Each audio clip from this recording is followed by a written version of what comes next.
You could call it Jenny Slate's revenge.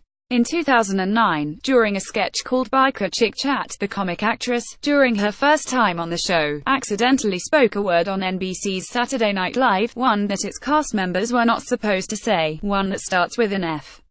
The utterance raised eyebrows. On this week's show, host Sam Rockwell did much the same thing. No one seems to have blinked. Rockwell, who recently won a Golden Globe Award, let loose an F-bomb late Saturday night while in the midst of a sketch that looked at a frustrated science teacher on a fake PBS Kids program. Cast members Cecily Strong and Mikey Day kept things moving along. NBC bleeped the offending word on the West Coast and has subsequently cut it on YouTube, where viewers can see the actor say it, but can't hear what he said. A spokeswoman for the show said after last night's broadcast that producers declined to comment on the incident. Profanity hasn't been the norm on Saturday Night Live, and its use has cost cast members in the past. Charles Rocket was removed from the program in 1981 after uttering an F, and Slate has said in interviews since leaving the program she felt the incident affected her tenure on SNL despite the fact she stayed in the cast for the rest of the season. In recent seasons, however, the show has had to contend not with nervous cast members throwing caution to the wind, but rather with guest hosts who don't seem to understand language that much of society has accepted as casual and routine can still draw the notice of select viewers and, potentially, government regulators.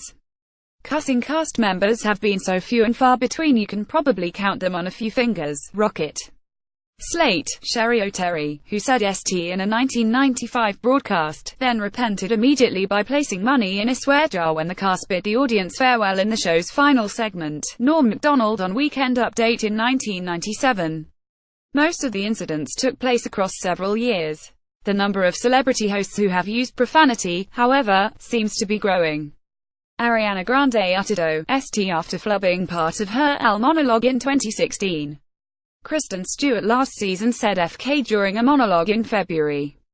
With Rockwell's flub last night, that amounts to one incident per season. The content of SNL in 2018 doesn't contain 5% of the profanity of what H-Boss ultra-profane drama Deadwood had in 2004. Samantha Bee uses more so-called swear words in a single episode of her Full Frontal on cable's TBS than Saturday Night Live has broadcast in more than 4 decades on the air. Hard talk has popped up across the set-top box from FX's The Shield to TNT's Southland. Consumers clearly accept what were once called discouraging words in the national lexicon. Even TV news outlets, once fearful of offending viewers with graphic footage of crime or war, has given up the ghost. After reports of President Trump using a vulgar word to refer to foreign countries crashed the news cycle, TV outlets like CNN and MSNBC were posting profane words on screen, so who really gives a "oops" no? Some consumers may welcome such terms into popular conversation, but SNL these days is more main than ever. Since last spring, NBC has broadcast the show live across the nation. It airs around 11:30 p.m. on the East Coast, but in prime time for viewers in California, Las Vegas and other Western markets. Those viewers last night didn't hear Rockwell's slip, nor 2 utterances of the word "s" fall during Weekend Update, thanks to delays.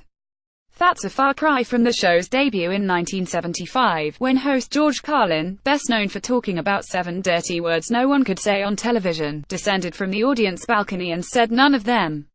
But without NBC's standards and practices technology at work, the network could have been in more trouble than it would like. Big audience TV tends to tilt toward the conservative because the larger an audience gets, the more opportunity a broadcaster has to offend some segment of the crowd.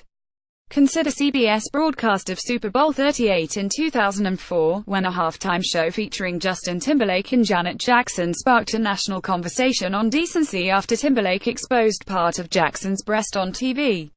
In the aftermath of the event, the NFL took more control over its Super Bowl halftime program. MTV had planned the one on CBS, and CBS spent years working its way out of being fined by the Federal Communications Commission. Saturday Night Live has always been subversive. The show makes fun of politicians, advertisers, even the executives of its own network, as anyone who recalls Jimmy Fallon doing an impression of former NBC Entertainment chief and NBC Universal CEO Jeff Zucker can tell you.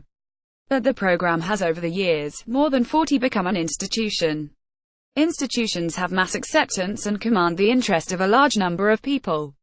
SNL would probably do well to tell a new generation of hosts that readily drops an F or an S in everyday conversation to the language once they get on stage.